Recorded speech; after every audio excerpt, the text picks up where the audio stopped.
Today we are going to discuss about the somatoform disorders.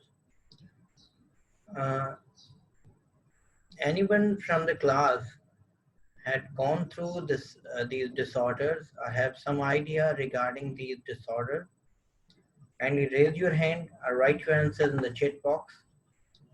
Have you gone through these somatoform disorders? As I already given the topic to you people. Do anyone have idea about the somatoform disorder? What we mean by somatoform disorders?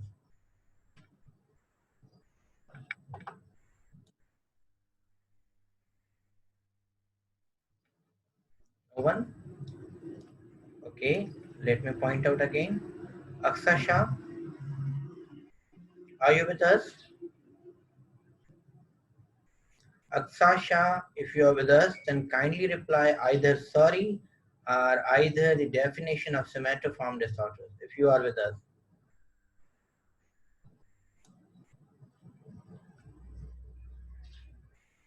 Okay. Hira Fazal, it is body dysmorphic disorder. Okay. Nana Kumari can a presentation of the physical symptoms and sign with no medical explanation. Very good, Nana. Sohan can I physical illness? Okay. But Nana is very right. It's a presentation of the physical symptoms and the sign with no medical explanation. Saida Dua कह रही हैं कि disorders of the physical symptoms. Okay, let's start our lecture. Somatoform disorder. I will explain the picture in the end. What this picture describes. Gulshan Kumari can a mental disorder that manifests as physical symptoms. Again, right? So let's see the objectives. So at the end of this session,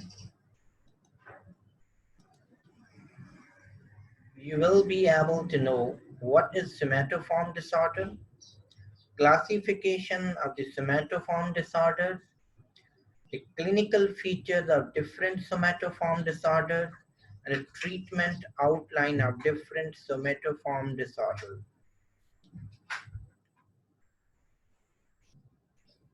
Definition of the somatoform disorder. The physical symptom that cannot be explained by the organic medical conditions. As Nana told us that the physical symptoms and the sign that cannot be explained by the medical condition, but these are symptoms because the patient presents. What the patient presents is known as symptoms.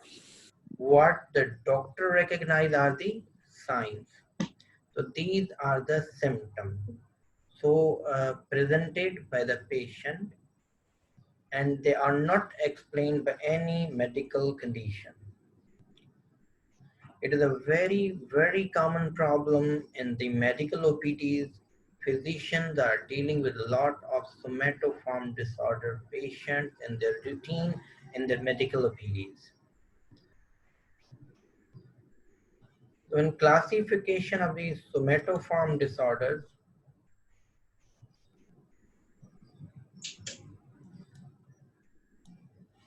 the first one is the conversion disorder, somatization disorder, pain disorder, body dysmorphic disorder, and hypochondriasis.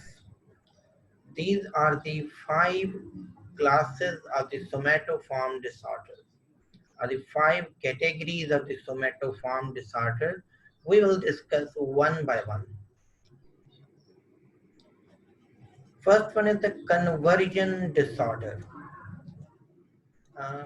Here if you look at this picture, this patient is feeling vertigo, dizzy or giddy or syncope while supported by the other person. So the conversion disorder is basically the one or the more neurological symptom that cannot be explained by the general medical condition. ये जो conversion disorder में symptom होने हैं वो neurologic symptoms होंगे, और वो ऐसे सिम्टम्स होंगे जिसको आप किसी भी डिजीज में, किसी भी मेडिकल कंडीशन से एक्सप्लेन नहीं होंगे, या किसी भी मेडिकल कंडीशन में आप फिट नहीं कर सकते।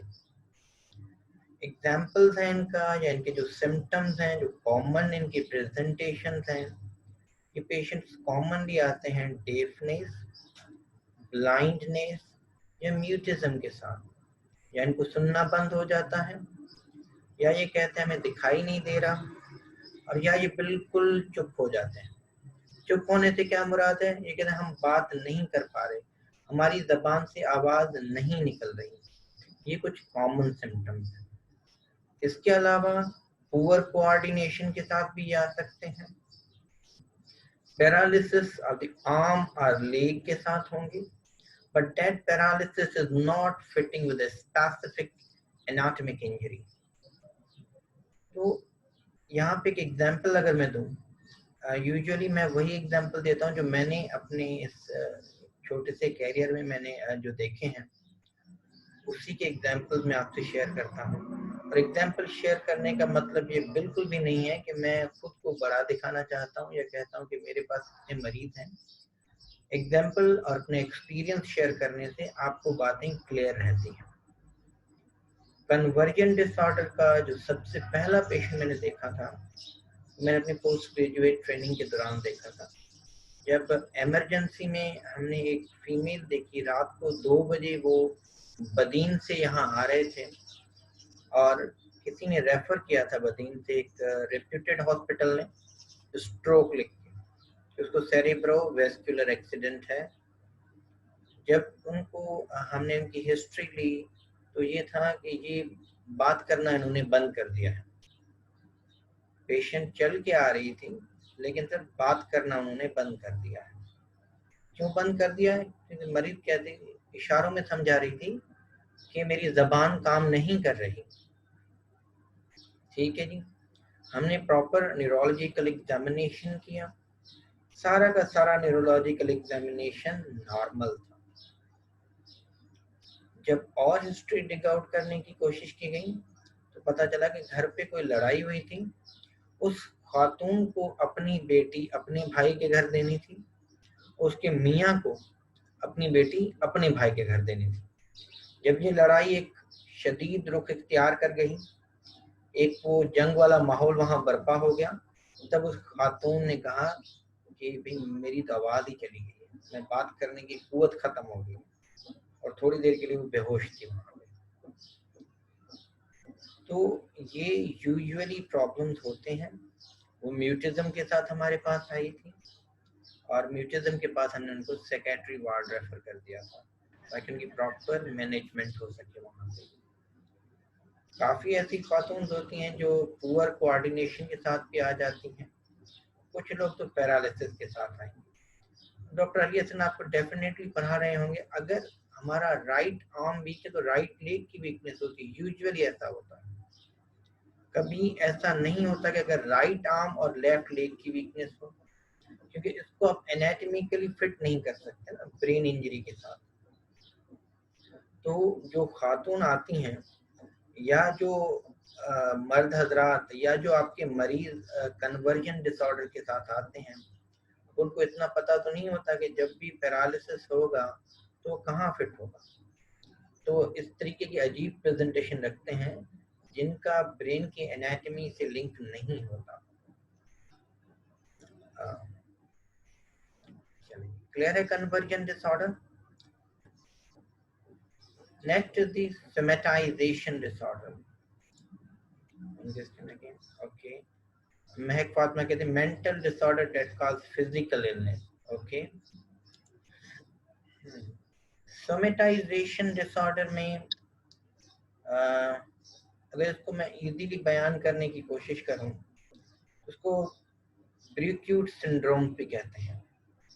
Condition causing the symptoms involving the multiple organ system but again not explained by the general medical condition। इनके जो सिम्टम्स होंगे जैसे कन्वर्जन डिसऑर्डर वाले सिम्टम कहाँ थे, सिर्फ नर्व सिस्टम में थे, लेकिन सोमेटाइजेशन डिसऑर्डर के जो सिम्टम्स हैं वो नर्व सिस्टम में नहीं है, बल्कि मल्टीपल ऑर्गन सिस्टम को इन्वॉल्व कर चुके हैं।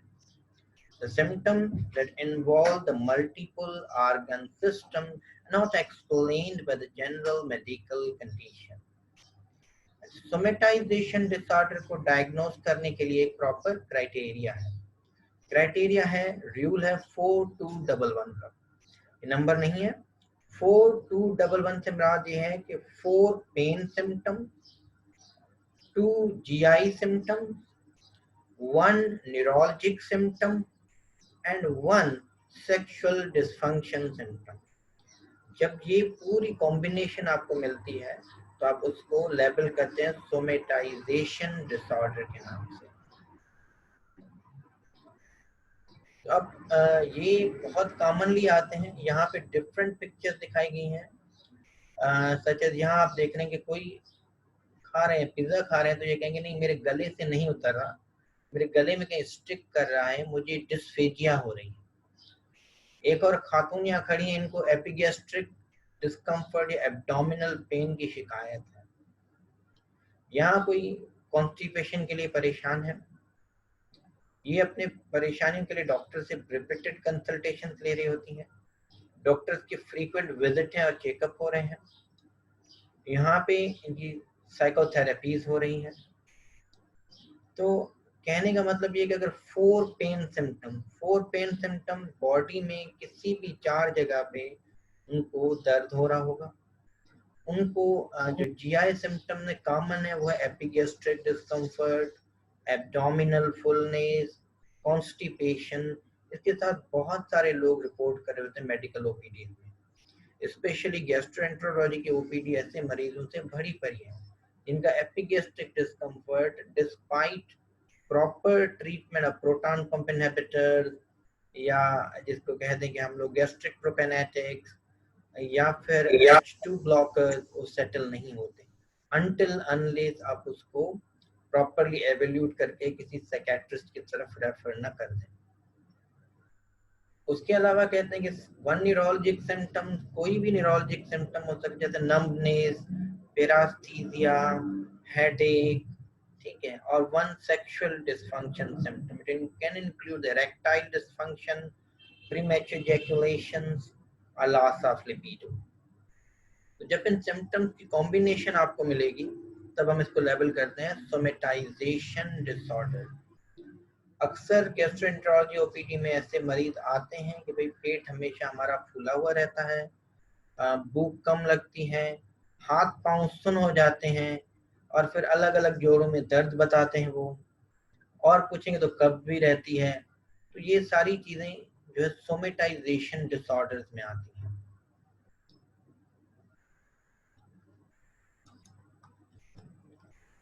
The third word with pain disorder. Pain disorder is characterized by the chronic pain in one or the more areas that is not explained by the general medical condition. ये जो दर्द है ये एक या एक से ज्यादा वाले एरिया में हो सकता है, लेकिन ये ऐसा दर्द है जिसको आप किसी भी मेडिकल कंडीशन में फिट नहीं कर सकते, और ये क्रॉनिक पेन होगा, यानी कि दर्द इनका बहुत पुराना होगा और काफी अरसे से चलता हुआ आएगा। और कुछ ऐसे मरीज होते हैं जिसमें पेन कब होता है, पहले फिजिकल इंजरी होती है, ट्रॉमा होता है, ट्रॉमा के बाद वो वुंड हील भी हो जाता है, वुंड अच्छे तरीके से हील होने के बाद भी उनको वहां पेन रहता है, क्योंकि ये सोमैटोफॉर्म डिसऑर्डर में है। इसका एक सिंपल एग्जांपल था कि कोई मरीज आया हमारे पास, तो वो हज पे कहीं गए हुए थे, वहां बराबर वाले आदमी की कोनी कोई जोर से उनके पेट में लगी। वो वापस जब यहाँ पाकिस्तान आए, उन्होंने उसका अल्ट्रासाउंड एब्डोमेन उन्होंने करवाया डॉक्टर से कंसल्ट करके, नॉर्मल। एक्सरे चेस्ट करवाया, वो नॉर्मल। उन्होंने सीटी स्कैन एब्डोमेन तक करवा लिया, वो भी नॉर्मल। लेकिन उनका पेन जो है वो खत्म ही नहीं हो रहा था। उनको अभी तक ये श्योर था कि वो जो कोनी मुझे पेट में लगी है, ये दर्द उस वजह से हो सकता है मेरा कोई विसरा जो है वो डैमेज हो गया है। तो ये क्रॉनिक पेन्स होते हैं और वो चलते रहते हैं। एक और एग्जांपल है, जैसे किसी को रोड ट्रैफिक एक्सीडेंट में होते हैं, अक्सर लोग बाइक से गिर जाते हैं, चलो चोट लगती है, वुंड होता है, वुंड हील हो जाता है, हील होने के 10 साल तक भी वो उनको वहां पर दर्द महसूस हो रहा होता है। वो अक्सर जब भी ओपीडीज में आते हैं, बोले यहाँ जो मुझे दर्द है ये 10 साल पुराना दर्द है, जब मैं बाइक से गिरा था यहाँ वुंड था, वुंड हालांकि हील हो चुका है, आप उसे समझा चुके हैं कि अब उस वुंड को 10 साल हो चुके हैं, लेकिन नहीं, उनका दर्द वहां मौजूद होगा और वो दर्द खत्म नहीं हो रहा होगा। तो ये जो भी पेशेंट ये आते हैं पेन डिसऑर्डर्स में।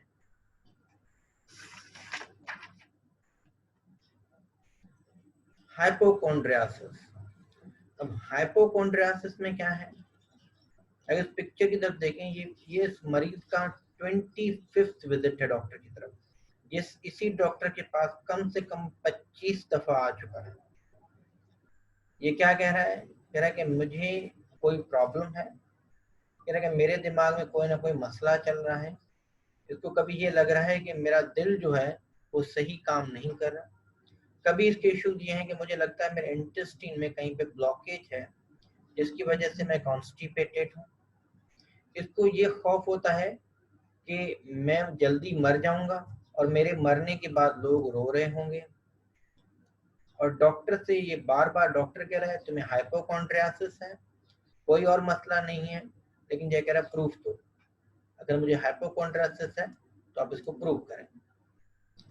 इसी पिक्चर को अगर हम जहन में रख के देखें, हाइपोकॉन्ड्रियासिस में जो कंडीशन है मरीज की, वो उसमें इंटेंस प्री ऑक्यूपेशन है मरीज की, प्री ऑक्यूपेशन है for at least 6 months regarding a particular symptom or symptoms despite the repeated professional reassurance। यानी कि एक ऐसे मरीज होते हैं हाइपोकॉन्ड्रियासिस वाले जिनके अंदर एक प्री ऑक्यूपेशन आ जाती है, और प्री ऑक्यूपेशन कम से कम 6 महीने तक होनी चाहिए या 6 महीने से ज्यादा अरसा गुजरना चाहिए। उनके जहन में अगर एक बात बैठी कि भाई मेरा दिल सही काम नहीं कर रहा, या सिम्टम है कि मुझे कॉन्स्टिपेशन इसलिए है क्योंकि मेरा इंटेस्टाइन के अंदर कोई चीज बीच में फंसी हुई है, या इनको जहन में होता है कि मुझे ग्वाइटर है, थायराइड है, और मुझे ग्वाइटर की वजह से जब मैं खाना खाता हूं तो मैं सही तरीके से निगल नहीं सकता। कोई एक सिम्टम हो, एक से ज्यादा सिम्टम हो, कम से कम उसको 6 महीने गुजर गए हों, और उसने रिपीटेड प्रोफेशनल विजिट कर चुका है, रिपीटेड डॉक्टर के पास विजिट कर चुका होगा, डॉक्टर की रीएश्योरेंस होगी, लेकिन वो उससे सेटिस्फाई नहीं होंगे, वो उसके लिए रिपीटेड इन्वेस्टिगेशन भी करवा लेंगे, इन्वेस्टिगेशन नॉर्मल भी आएंगी, फिर भी वो सेटिस्फाई नहीं होंगे। तो ऐसे मरीज जो है वो हाइपोकॉन्ड्रियासिस में लेबल किए जाते हैं।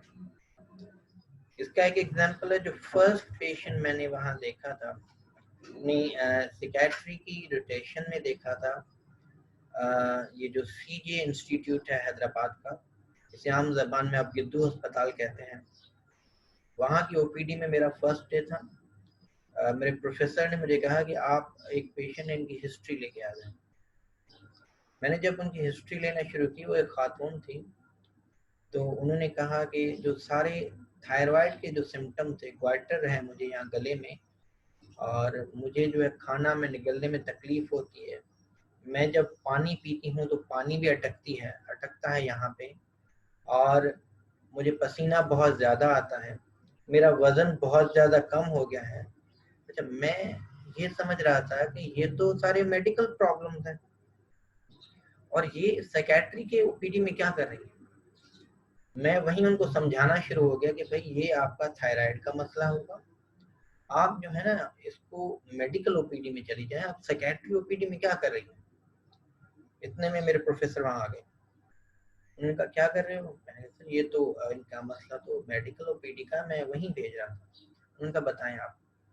मैंने जब हिस्ट्री प्रेजेंट की तो उन्होंने कहा आपने एक दफा इनका ग्वाइटर देखा। मैंने कहा सर आपने हिस्ट्री का कहा था, एग्जामिनेशन का नहीं कहा था, तो मेरा ध्यान ग्वाइटर की तरफ नहीं गया, हालांकि ग्वाइटर था ही नहीं, उनकी नेक बिल्कुल ठीक थी।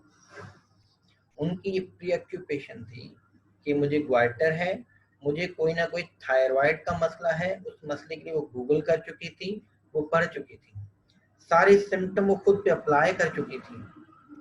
और उसके बाद जब मेरे प्रोफेसर ने उनसे पूछा कि आपने कोई टेस्ट करवाए हैं, तो यकीन मानिए पूरी फाइल भरी हुई थी। उसके अंदर थायराइड प्रोफाइल से लेकर, थायराइड स्कैन से लेकर, अल्ट्रासाउंड अपनेक से लेकर सीटी स्कैन अपनेक भी था। और कोई मेरे ख्याल से तकरीबन 15 से 18 डॉक्टर्स की प्रिस्क्रिप्शन थी, और सब ने उनको जो है कि थायराइड डिसऑर्डर से उनको नेगेटिव करके कहा था कि आपको कोई थायराइड का मसला नहीं है, आपके गले में कोई भी प्रॉब्लम नहीं है। और किसी एक डॉक्टर ने, आप जैसे अच्छे डॉक्टर ने, उनको साइकियाट्री ओपीडी में रेफर भी कर दिया था कि आपको हाइपोकोंड्रियासिस है। और हाइपोकोंड्रियासिस इतना शदीद होता है, इनकी प्री ऑक्यूपेशन इतनी शदीद होती है, आप यकीन मानिए गले के ऑपरेशन करवा लेते हैं, और उस सर्जरी के बाद भी इनकी प्री ऑक्यूपेशन खत्म नहीं हो रही होती। इनको लगता है सर्जरी तो हुई है, लेकिन वो सर्जरी अभी तक सही तरह से नहीं हुई है, कोई ना कोई जो चीज है, कोई ना कोई लोब है थायराइड का, वो अभी तक रह गया जो मुझे तंग कर रहा है। क्लियर है? अब आता बॉडी डिस्मॉर्फिक डिसऑर्डर्स पे, इनका दूसरा नाम है डिस्मॉर्फोबिया। ये पिक्चर आपको यही एक्सप्लेन कर रही है कि अक्सर फीमेल जो होती हैं अपने वेट को लेकर कॉन्शियस होती हैं, वो बार बार शीशे में खड़े होकर अपने वेट को देख रही होती है।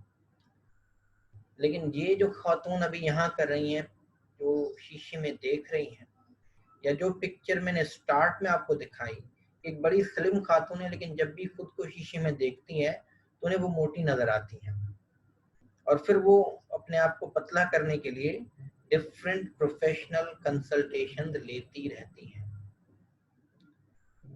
तो यहाँ भी कुछ ऐसा ही है। बॉडी डिस्मॉर्फिक डिसऑर्डर में क्या होता है, ये भी प्री ऑक्यूपेशन है with a specific body part or the parts, believing that it is abnormal or malformed despite convincing and the objective evidences that it is not। यानी कि उनकी प्री ऑक्यूपेशन ये है कि उनके जिस्म का कोई एक हिस्सा या बहुत सारे हिस्से वो एबनॉर्मल है, मेलफॉर्म्ड है, गलत बने हैं, वो सही नहीं है। भले आप उनको बिठा के कन्वेंस कर लें, यहाँ तक कि आप उनको एविडेंस दे दें। एविडेंस से क्या मुराद है, आप उनकी तस्वीर लेकर तस्वीर को कंपेयर कर लें दूसरों से, लेकिन आप उनको कन्वेंस नहीं कर पाएंगे। इनमें खास तौर पे जो होता है, वो जो ये प्री ऑक्यूपेशन हैं, वो उनके वेट को लेकर होती है, नेल्स को लेकर होती है, स्किन और हेयर को लेकर होती है, इवन नोज तक भी हो सकती है। एक एग्जांपल यहाँ भी दूंगा। एक आपने अक्सर देखा होगा कि एक पेशेंट, आपने सोशल मीडिया पे भी सुना होगा, एक फिल्म स्टार थी, उनको लग रहा था उनकी नाक सही नहीं है, उस नाक के लिए उन्होंने 2 सर्जरीज करवा ली, उसके बाद भी उनकी प्री ऑक्यूपेशन क्लियर नहीं हुई कि भाई आपकी नाक जो है वो सही है, लेकिन प्री ऑक्यूपेशन मेरी नाक अभी तक सही नहीं हुई है। फिर वो साइकियाट्री वार्ड में गई या साइकियाट्री ओपीडी की तरफ मूव हुई। इस तरीके से किसी को लगता है कि मैं बहुत ज्यादा वेट गेन कर रही हूँ या कर रहा हूँ, तो वो फिर मेडिसिन लेना शुरू कर देते हैं ताकि उनका वेट कंट्रोल। किसी को लगता है हमारा स्किन का कलर जो है वो सही नहीं है, तो वो स्किन कलर के लिए डिफरेंट डर्मेटोलॉजिस्ट के पास विजिट कर रहे होते हैं, या कॉस्मेटिक पर्पल के लिए काफी चीजें इस्तेमाल कर रहे होते हैं। या कोई कहता है कि हमारे हेयर सही नहीं है, फिर वो डिफरेंट हेयर ट्रीटमेंट, प्रोटीन्स और बहुत सारी चीजें जो आप जानते होंगे वो यूज कर रही होती हैं। ब्यूटी पार्लर के बार बार चक्कर लग रहे होते हैं, लेकिन उनके मनपसंद बाल उनको नहीं मिल रहे होते। तो ये बॉडी डिस्मॉर्फिक डिसऑर्डर्स हैं।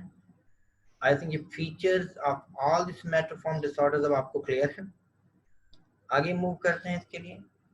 या कोई क्वेश्चन है तो प्लीज आप चैट बॉक्स में टाइप कर लें, या हैंड रेज करें तो आपका माइक हम ऑफ कर देते हैं।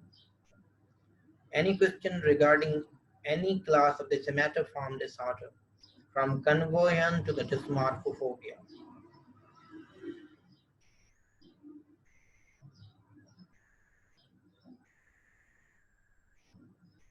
चलें जी, सब लोग हैं मेरे साथ या सब लोग सो गए भाई?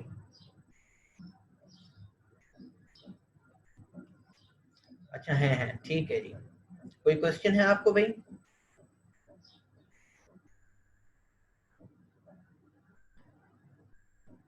नो सर, ओके जी। भाई लेक्चर सही है, समझ में आ रहा है आप लोगों को? अगर कोई भी प्रॉब्लम है, कोई भी क्वेश्चन है, अभी आप चैट बॉक्स में टाइप कर लें, तो हम ट्रीटमेंट आउटलाइन की तरफ चलते हैं। हाइपोकॉन्ड्रियासिस रिपीट कर देते हैं भाई, और चलें जी हाइपोकॉन्ड्रियासिस की तरफ चलते हैं। Hypochondriasis simply it's a preoccupation of a person regarding the symptom or multiple symptoms for at least 6 months despite the repeated professional reassurance. एक पर्सन या एक पेशेंट ऐसा है जिसकी एक प्री ऑक्यूपेशन है। प्री ऑक्यूपेशन किसके लिए? सिम्टम के लिए। सिम्टम लेट सपोज कि उसके दिल की धड़कन बहुत ज्यादा तेज धड़कती है, उसको लगता है उसके दिल की धड़कन जो है, उसकी जो हार्ट बीट है वो एब नॉर्मल है, और वो कम से कम ये हिस्ट्री जो है 6 महीने की हो या 6 महीने से ज्यादा की हो, तो आप उसको लेबल कर, और उसके पास ऑब्जेक्टिव एविडेंस हो कि उसकी हार्ट बीट नॉर्मल है, उसने प्रोफेशनल यानी कि कार्डियोलॉजिस्ट के पास या किसी फिजिशियन के पास वो गया है, उसने वहां पे उनसे रिपीटेड जो अपॉइंटमेंट लिए हैं, उन्होंने सबने उसको रीअश्योर किया है कि आपकी हार्ट बीट नॉर्मल है, लेकिन अभी तक वो कन्विंस नहीं हुआ, तो ऐसे मरीज को हम हाइपोकॉन्ड्रियासिस में रखते हैं। ठीक है जी। Now the treatment outline of somatoform disorder with a conversion disorder. Number one. Question है कोई आपके? Yes. Sir, please repeat first disorder and somatization disorder. जी जी। फर्स्ट डिसऑर्डर था कन्वर्जन डिसऑर्डर। तो कन्वर्जन डिसऑर्डर हम किसे कह रहे थे? वहां पे हमारे पास न्यूरोलॉजिक सिम्टम के साथ पेशेंट प्रेजेंट करते हैं, लेकिन वो न्यूरोलॉजिक सिम्टम्स ऐसे होंगे that can not be explained bye general medical condition. Second था सोमेटाइजेशन डिसऑर्डर। सोमेटाइजेशन डिसऑर्डर में symptom involving multiple organ system, और उनका एक क्राइटेरिया था कि सोमेटाइजेशन आप तब लेबल करेंगे जब कम से कम 4 पेन सिम्टम्स हो, 1 या 2 जीआई के सिम्टम्स हो, 1 न्यूरोलॉजिक सिम्टम हो, और 1 सेक्सुअल डिसफंक्शन का सिम्टम हो। ओके जी। ट्रीटमेंट आउटलाइन में अगर कन्वर्जन डिसऑर्डर है तो उनकी ट्रीटमेंट क्या होगी? साइकोथेरेपी। सोमेटाइजेशन डिसऑर्डर्स हैं तो regular scheduled visits to physician, and again psychotherapy is important. Pain disorders के लिए आपको validate the patients complaint. Patients को आपने फुल रिस्पेक्ट देनी है, उनको ये नहीं कहना कि भाई आपके तो साइकियाट्रिक मसले हैं, आप साइकियाट्रिक ओपीडी डायरेक्ट चले जाएं। नहीं, आप उसके कंप्लेंट्स को आपने सुनना है, उस मरीज को आपने इज्जत देनी है, उसकी सारी बातें थारोली सुनने के बाद उनको गाइड करना है साइकोथेरेपी की तरफ। और ऐसे मरीज को आप एंटी डिप्रेशन ड्रग्स भी दे सकते हैं, जैसे हमने डिस्कस किया था लास्ट लेक्चर में। SSRIs are commonly used, fluoxetine for young age and escitalopram for old age. अगर हाइपोकॉन्ड्रियासिस है तो regular scheduled visit to physician and psychotherapy. ऐसे मरीज को आपने अपनी ओपीडी से कट ऑफ नहीं करना, उसको आपने बुलाते रहना है अपनी ओपीडी में, उनको हर बार एक फिजिशियन ने रीअश्योर करते रहना है, और साथ साथ उनकी साइकोथेरेपी भी चलती रहेगी। बॉडी डिस्मॉर्फिक डिसऑर्डर्स वालों की साइकोथेरेपी होगी, और उनको आप एंटी डिप्रेसेंट्स पे रखेंगे। ठीक है जी। ये क्लियर है इनकी treatment outline? Thank you very much. अगर कोई क्वेश्चन हैं तो आप प्लीज चैट बॉक्स में लिखें या हैंड रेज करें, आप क्वेश्चन मुझसे पूछ सकते हैं। यहाँ तक मैंने सोमैटोफॉर्म डिसऑर्डर्स को कंप्लीट किया है और एक पूरी कोशिश की है कि बहुत ही आसान ज़बान में आपको मैं सोमैटोफॉर्म डिसऑर्डर समझा सकूं। ये बहुत इम्पोर्टेंट टॉपिक है और अक्सर मेडिकल ओपीडीज में ये पेशेंट प्रेजेंट कर रहे होते हैं। Okay, thank you.